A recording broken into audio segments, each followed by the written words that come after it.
ஞாயிற்றுக்கிழமை Toronto Scarborough village சமூக மையத்தில் காலம் இலக்கிய சஞ்சிகையின் 61ஆம் 62ஆம் இதழ்களின் வெளியீட்டுக்காகவும் வளரும் தமிழ் புத்தக கண்காட்சியை முன்னிட்டு கூடியிருக்கிறோம்.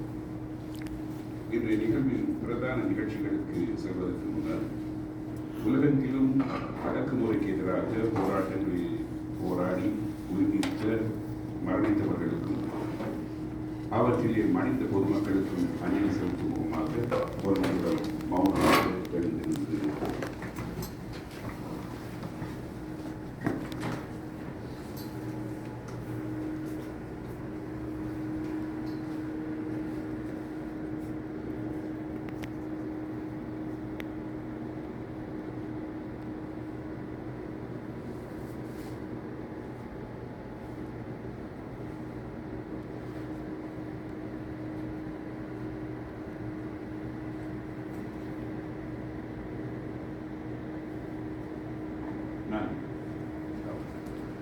இருந்து 1990ஆம் ஆண்டு தொடக்கம் இன்று வரை வெளிவந்து கொண்டிருக்கும் இலக்கிய இதழ் காலம். இன்று அதன் 61ஆம் 62ஆம் இதழ்கள் ஒரே புத்தகமாக வெளியிடப்படுகிறது. 35 ஆண்டுகளில் 62 இதழ்கள் என்றால் ஏறத்தாழ ஆண்டுக்கு 2 இதழ்கள் என்று கூறலாம். இந்த 62 இதழ்களிலும் நூற்றுக்கணக்கான தமிழ் இலக்கிய கர்த்தாக்கள் தமது பல்வேறு படைப்புகளை தந்திருக்கிறார்கள். பல கலை இலக்கிய ஆளுமைகளின் நேர்காணல்கள் இடம்பெற்றிருக்கின்றன. காலம் இதழ் தமிழ் சமூகத்துக்கு ஆற்றும் முக்கிய பணியாக அது வெளியிடும் சிறப்பு இதழ்களை சொல்லலாம். இவ்விதழ்கள் தமிழ் கலை இலக்கிய உலகின் ஆளுமைகள் பலரை மேலும் விரிவாகவும் ஆழமாகவும் புரிந்து கொள்ளும் வகையில் கலை இலக்கிய ஆர்வத்திலேயே கொண்டு சேர்ந்திருக்கின்றன. இந்த 62 இதழ்களில் 30 சிறப்பிதழ் வகையைச் சேர்ந்தவை என்பது குறிப்பிட்டு சொல்லப்பட வேண்டிய ஒரு இலக்கிய தொண்டு. அந்த வகையிலே இன்றைய காலம் இதழும் கவிஞரும் பேராசிரியருமான எம்.ஏ. நூமான் அவர்களுக்கான சிறப்பிதழாக வெளிவருகிறது. இச்சிறப்பிதழில் எம்.ஏ. நூமான் அவர்கள் பற்றிய 9 கட்டுரைகள் அவரை நன்கு அறிந்த அறிஞர்களால் எழுதப்பட்டிருக்கின்றன. அக்கட்டுரைகள் பேராசிரியர் நூமான் அவர்களை கவிஞர், பேராசிரியர், மொழிபெயர்ப்பாளர், திறனாய்வாளர், மொழியியல் அறிஞர், சிறந்த வழிகாட்டி, நல்ல மனிதர் என்று பல குணங்களிலும் வெளிப்படுத்துகின்றன. அத்துடன் நூமான் அவர்களின் கவிதைகளும் நூமான் அவர்கள் பற்றிய கவிதையும் இடம்பெற்றிருக்கின்றன. குறிப்பாக அவர் பலஸ்தீன மலாய மொழி கவிஞர்களின் கவிதைகளை மொழிபெயர்த்து அவை இலக்கிய உலகிலே நல்ல கவனிப்பை பெற்றிருக்கின்றன என்ற தகவல் எனக்கு புதிதாக இருந்தது.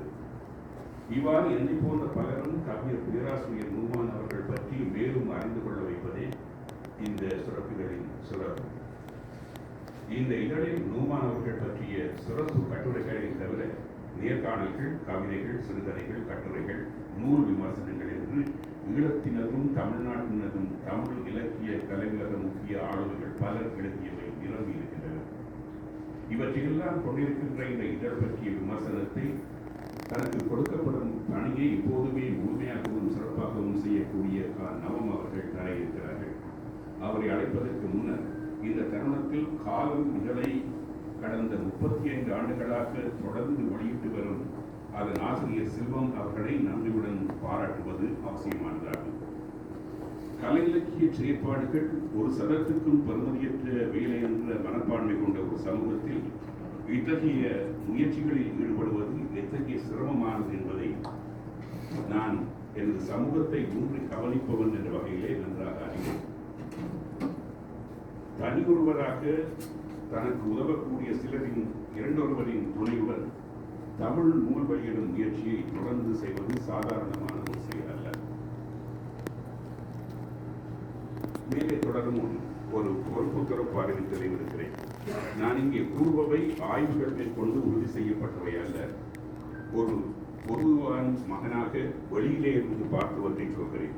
ஆனால் இலங்கையிலும் புலம்பெயர்ந்து தமிழ் பேசும் மக்கள் மேற்கொள்ளும் சிகிலக்கிய முயற்சிகள் பற்றி மிக விரிவாக ஆராய்ந்து அவை பதிவு செய்யப்பட வேண்டும் என்பதை வலியுறுத்துகிறேன்.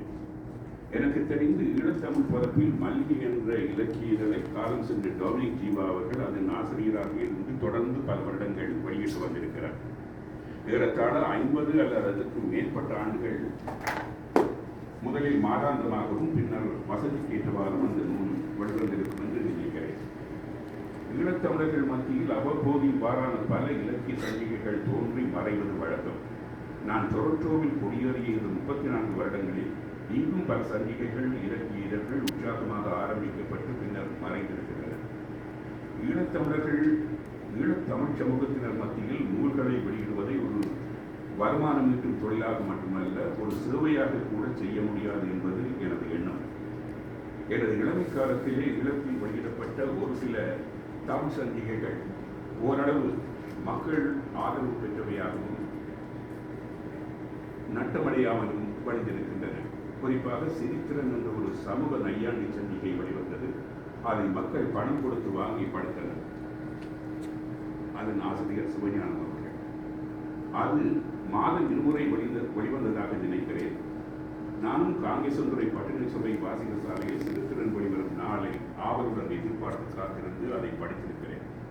கொழும்பில் வெளியாகி ஓரளவு மக்களை சென்றடைந்த சஞ்சிகையாக கதம்பம் என்று ஒரு சஞ்சிகை விளங்கியது. இச்சஞ்சிகையை மோகன் என்ற ஒரு ஆசிரியராக இருந்து வெளியிட்டார். மோகன் வீரகேசரி பத்திரிகை ஆசிரியராக இருந்த KVS வாசன் அவர்களின் மகன். கதம்பம் இந்திய பாணியிலான ஒரு சஞ்சிகை. அந்த சஞ்சிகை சில வருடங்கள் தொடர்ந்து வெளியாகியது. தமிழ்நாட்டில் பிரபலமாக இருந்த எழுத்தாளர் தமிழ்வாணன் அவர்கள் அந்த சஞ்சிகையில் கதம்பம் சஞ்சிகையில் தொடர்ந்து எழுதியமை அப்போது மிகவும் பரபரப்பாக பேசப்பட்டது. இப்போது காலம் இதழில் சில இந்திய முன்னணி அல்லது முக்கிய எழுத்தாளர்கள் எழுதுவது கவனிக்கக்கூடியது. 1971ஆம் ஆண்டில் ஸ்ரீமாவோ பண்டாரநாயக்க அரசாங்கம் பதவிக்கு வந்த பின்னர் இந்திய சஞ்சிகைகளை தடை செய்தமை இலங்கையில் பல்வேறு தமிழ் சஞ்சிகைகள் வெளிவர உதவியதென்றால் அந்த அரசாங்கம் தோல்வியுற்று UAP அரசாங்கம் மீண்டும் பதவிக்கு வந்ததும் மீண்டும் இந்திய சஞ்சிகைகள் எந்தவித கட்டுப்பாடுமின்றி வர தொடங்கவே இலங்கையில் ஆரம்பிக்கப்பட்ட சஞ்சிகைகள் இருந்த இடம் தெரியாமல் மறைந்து போயின. இலங்கை தமிழர்களிடையே காலம் போன்ற இலக்கிய சஞ்சிகைகளை வெளியிடுவது மிகவும் சிரமமான பணி என்று எனக்கு தெரிகிறது. எனது மேலோட்டமான அறிவின்படி ஈழத்தமிழர்களின் கலை இலக்கிய அரசியல் சஞ்சிகை வெளியீட்டு முயற்சிகள் மல்லிகை காலம் ஆகிய சஞ்சிகைகள் அவை வெளியிடப்படும் காலக்கிரமம் தவிர்த்துவிட்டு பார்த்தால் காலக்கிரமம் மந்திரியா பயணிச்சியா அந்த மாதிரியான கால கிரமத்தை தவிர்த்துவிட்டு பார்த்தால்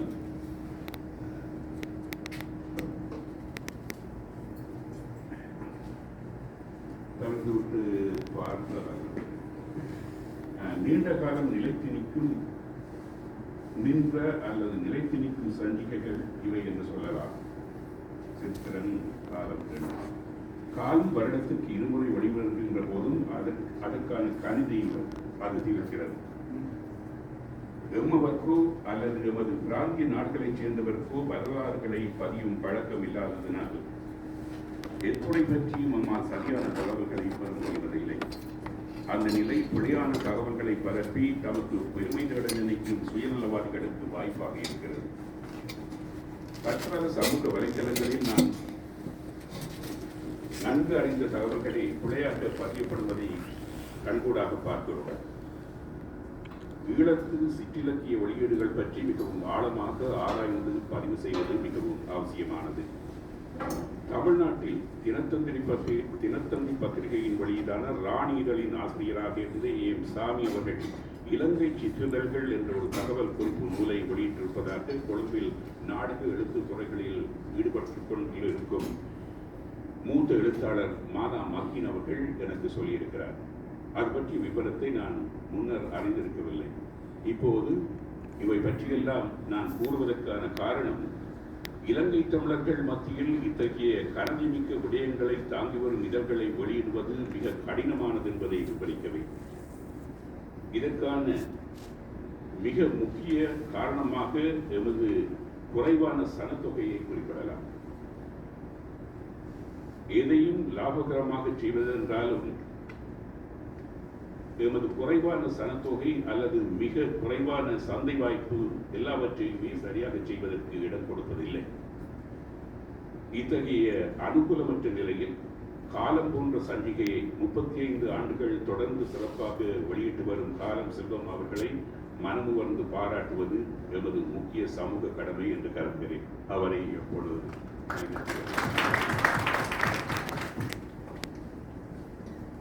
அடுத்த எமது நிகழ்ச்சிக்கு செல்லலாம்.